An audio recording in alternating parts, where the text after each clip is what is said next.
इस लाइलाज बीमारी की वजह से उर्फी जावेद पहनती है कम कपड़े, बीमारी का नाम सुनकर दंग रह जाएंगे। और कौन है साड़ी में जिम करती है वायरल हसीना जिसने इंस्टाग्राम पर बवाल मचा रखा है। पृथ्वी के इस हिस्से में शुरू हो चुकी है प्लास्टिक की बारिश। क्या सच में दुनिया अब खत्म होने वाली है या फिर कोई तबाही आने वाली है? बताएंगे आपको इस वीडियो में। और क्या होगा अगर आप किसी मरे हुए इंसान के कपड़े या गहने पहन ले। साथ ही अंत में मिलवाएंगे आपको कलयुग के अकेले ऐसे शख्स से जिसे मां काली दुर्गा आकर दर्शन देती है। बस इसके लिए बने रहिएगा वीडियो के एंड तक। Fact number 12, Urfi Javed glamour की दुनिया में एक जाना माना बड़ा नाम है। इनका ड्रेसिंग सेंस उतना ही छोटा है। क्यों, सही कहा ना। मगर क्या आपको पता है अपने छोटे कपड़ों के लिए हमेशा सुर्खियों में रहने वाली उर्फी जावेद इतने कम कपड़े किसी शौक के लिए नहीं पहनती, बल्कि इसके पीछे छुपी है खतरनाक बीमारी। जी हाँ, बीते दिनों उर्फी जावेद ने एक फैशन शो के बाद सोशल मीडिया के थ्रू अपनी इस बीमारी का खुलासा करके सबको चौंका दिया। उन्होंने बताया कि जब वो ज्यादा यानी कि फुल कपड़े पहन लेती हैं, तो उन्हें कुछ इस तरह की एलर्जी होने लगती है। मतलब इन मोहतरमा को कपड़े से एलर्जी है और इसी वजह से ये कम कपड़े पहनती है। वेल, खुद की ड्रेसिंग सेंस को लेकर उर्फी की ये पहली ऐसी हरकत नहीं है। इससे पहले भी वो ऐसे कई वीडियोस बना चुकी हैं। वैसे आपका इनके इस अतरंगी स्टाइल के बारे में क्या ख्याल है, कमेंट करके जरूर बताइएगा। फैक्ट नंबर 11, दोस्तों इंस्टाग्राम की न्यू सेंसेशन रीना सिंह को तो आप में से ज्यादातर लोग जानते होंगे, जो अपनी उम्दा स्टाइल के चलते इंस्टाग्राम पर काफी देखी जा रही है। रीना सिंह एक फिटनेस ट्रेनर होने के साथ साथ वीडियो क्रिएटर भी है, जो साड़ी के लिबास में जिम में एक्सरसाइज करते हुए दर्शकों को हेल्दी रहने के लिए टिप्स देती है। वेल, रीना सिर्फ एक फिटनेस ट्रेनर ही नहीं, एक खूबसूरत बला भी है, जो अपने फोटोज और वीडियोस टाइमली इंस्टाग्राम अकाउंट पर पोस्ट करती रहती है और लोग इन्हें खासा पसंद भी करते हैं। आपको बता दें, रीना सिंह उन चुनिंदा लोगों में से एक है जिन्होंने बेहद कम समय में काफी सुर्खियां बटोरी हैं। फैक्ट नंबर 10, इंग्लैंड में एक से बढ़कर एक साधु महात्माओं ने जन्म लिया, लेकिन रामकृष्ण परमहंस जी कलयुग के वो इकलौते इंसान है जिन्हें मां काली के दर्शन होते थे। सन 1836 में कमरपुकुर में जन्मे रामकृष्ण परमहंस ने अपनी आध्यात्मिक क्षमता से मां काली की शक्ति को पा लिया था। उन्हें वो रोज दर्शन देती थी। आपको जानकर ताज्जुब होगा कि रामकृष्ण परमहंस ने जिंदगी में कभी स्कूल का मुंह तक नहीं देखा और न ही उन्हें संस्कृत या अंग्रेजी जैसी अन्य भाषाओं में पकड़ थी। कहा जाता है कि उनके बुलाने मात्र से मां काली आ जाती थी और जब वो उनके शरीर में प्रबल करती थी तो वो आनंद विभोर हो जाते थे, नाचना गाना शुरू कर देते थे और जब मां काली से उनका संपर्क टूट जाता तो किसी बच्चे की तरह रोने लगते थे। माना जाता है कि अंतिम समय में रामकृष्ण परमहंस को मां काली ने जब दर्शन दिए तो उन्होंने उनकी गोद में ही अपने प्राण त्याग दिए। वाकई ऐसे सच्चे भक्तों के लिए एक लाइक तो बनता है। फैक्ट नंबर 9, अक्सर आपने नोटिस किया होगा कि लोग किसी भी मृत व्यक्ति के कपड़े या फिर गहने पहनने से हिचकते हैं, मगर क्यों? असल में दोस्तों, गरुड़ पुराण के मुताबिक हमें मरे हुए व्यक्ति के कपड़ों का इस्तेमाल भूलकर भी नहीं करना चाहिए, क्योंकि इस कपड़े को पहनने से आपकी आत्मा उस व्यक्ति से जुड़ सकती है और उसकी यादें आपको सपने में सता सकती हैं। इन कपड़ों को पहनने से आपको नेगेटिव वाइब्स आ सकती हैं, इसलिए इन्हें नदी में प्रवाहित करना ही अच्छा होता है। वहीं मृतक व्यक्ति को कपड़ों से ज्यादा अपने गहनों से लगाव होता है, इसलिए गरुड़ पुराण के मुताबिक इन्हें भी पहनने से बुरे दोष आपका पीछा करने लगेंगे। हालांकि इन आभूषणों को नए तरीके से बनवाकर पहना जा सकता है। फैक्ट नंबर 1, दोस्तों कुछ साल पहले वैज्ञानिक ऐसी थ्योरी देते थे कि अगर प्लास्टिक कंजप्शन कम नहीं हुआ और ग्लोबल वार्मिंग पर ध्यान नहीं दिया गया तो जल्दी इंसान पानी की जगह प्लास्टिक रेन देखेंगे, और अब ये चीज हकीकत बन चुकी है। कैसे, चलिए आज हम आपको बताते हैं। हाल ही में एनवायरमेंटल साइंस एंड टेक्नोलॉजी में पब्लिश हुई ब्लूमबर्ग की रिपोर्ट के मुताबिक न्यूजीलैंड के ऑकलैंड सिटी में बारिश के दौरान कुल 74 मीटर टन यानी 30 लाख प्लास्टिक बोतल जितना माइक्रो प्लास्टिक बारिश के पानी के साथ नीचे गिरा। वेल, वैज्ञानिकों की माने तो आने वाले कुछ समय के बाद ऐसी बारिश पूरी दुनिया में होने की उम्मीद है, और अगर उनकी ये बात भी सच साबित हुई तो वो दिन दूर नहीं जब हमारी आने वाली जनरेशन बारिश तो देखेगी, लेकिन पानी की नहीं बल्कि प्लास्टिक की। फैक्ट नंबर 7, फ्रांस में रफ जोन नाम की एक ऐसी जगह है जहां इंसान तो छोड़िए परिंदे भी पर नहीं मार सकते। मींस यहाँ पर इंसान के साथ साथ जानवरों के भी जाने पर पाबंदी है। ऐसा इसलिए है क्योंकि विश्व युद्ध के समय इस जगह पर भारी बमबारी की गई, जिसकी वजह से यहाँ भारी मात्रा में केमिकल युक्त वॉर वेस्ट फैला हुआ था और यहाँ तक कि इस जगह का पानी तक जहरीला हो चुका है। ऐसे में अब इस पूरे इलाके की जमीन और पानी को केमिकल्स मुक्त बनाना संभव नहीं था, इसलिए फ्रांस सरकार ने यहाँ इंसान के साथ साथ जानवरों के आने पर भी पाबंदी लगा दी है। फैक्ट नंबर 6, यकीनन आप में से अधिकतर लोगों ने न्यू ईयर का स्वागत करेक्ट 31 दिसंबर की रात 12 बजे के बाद जोरों शोरों से किया होगा, लेकिन आपको जानकर हैरत होगी कि न्यू ईयर सेलिब्रेट करने का ये मजा आपसे पहले या फिर यूं कहें दुनिया में सबसे पहले टोंगो, समोआ और किरोबास के लोग लेते हैं, क्योंकि इन देशों में सबसे पहले दिन उगता है, यानी कि 31 दिसंबर की शाम 3:30 बजे जब आप न्यू ईयर के आने के इंतजार में थे, तब इस देश में लोग पार्टी कर रहे थे। साथ ही आपको बता दें, बदकिस्मती से अमेरिका के नजदीकी हॉलैंड और बेकर आइलैंड में सबसे आखिर में नए साल का जश्न मनाया जाता है। फैक्ट नंबर 5, क्या आपको पता है हमारी इस अद्भुत अनोखी दुनिया में फिलहाल घूमने को तो सारा जहां है, लेकिन एक ऐसी विचित्र जगह भी है जो कहने को भले ही एक टूरिस्ट प्लेस है, मगर उसकी ऊंचाई आपको विचलित कर देगी। दरअसल हम जिक्र कर रहे हैं नॉर्वे के रोगालैंड काउंटी में स्थित प्रिकस्टोलन नाम की इस घुमा देने वाली पहाड़ी की। इस जगह की ऊंचाई किसी को भी विचलित करने के लिए काफी है। यहाँ तक कि अगर ड्रोन या फिर किसी कैमरे से इस पर दूर से नजर डाली जाए तो इंसान सिर्फ यहाँ कीड़े मकोड़े लगेंगे। जैसा कि आप इस वीडियो में खुद ही देख सकते हैं कि आखिर 1982 फीट ऊंची 10,000 साल पुरानी पहाड़ी कितनी खतरनाक है। फैक्ट नंबर 4, अक्सर किसी साम्राज्य की तबाही का कारण उसके दुश्मन राज्य बनते, लेकिन आपको जानकर हैरत होगी कि इतिहास में एक राजा ऐसा भी था जिसने अपने ही राज्य को मिट्टी में मिला दिया। हम बात कर रहे हैं अफ्रीका के जुलू लीडर शाका जुलू की, जिन्होंने अपने माँ की मृत्यु होने के दुख में अपने साम्राज्य को ही तहस नहस कर दिया। शाका जुलू ने माँ के जाने के गम में पूरे राज्य में अगले साल तक फसल न लगाने का आदेश दे दिया और राज्य की सभी गर्भवती महिलाओं को मारने का फैसला सुना दिया। साथ ही उसने उन 7,000 लोगों को मरवा दिया जिन्हें उसकी माँ के मरने का गम नहीं था। इनफैक्ट वो इतना सनक गया था कि उसने सभी गायों को मौत के घाट उतार दिया ताकि बछड़े को एहसास हो सके कि माँ के बिना रहना कैसा होता है। और अगले फैक्ट पर जाने से पहले इस फोटो को ध्यान से देखिए और बताइए आपको किसका फोटो दिखाई दे रहा है। इससे पता लगेगा आपका दिमाग और आपकी आंखें कितनी तेज है। आपको मिलते हैं 5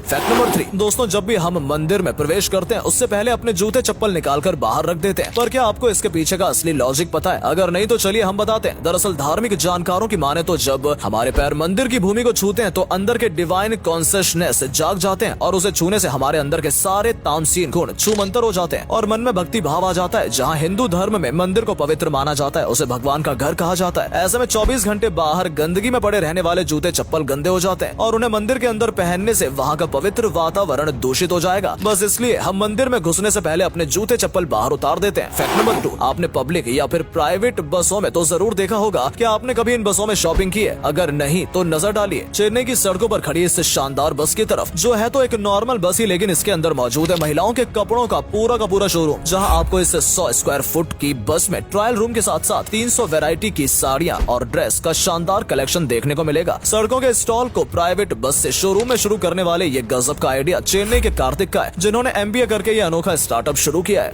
दोस्तों अगर आपको ये वीडियो पसंद आई हो तो इसे अधिक से अधिक लाइक और शेयर करें। साथ ही हमें कमेंट करके बताएं कि आपको इनमें से कौन सा फैक्ट सबसे ज्यादा मजेदार लगा। आज के लिए इतना ही, आपसे फिर मिलेंगे एक नई वीडियो और ढेर सारी रोचक जानकारियों के साथ।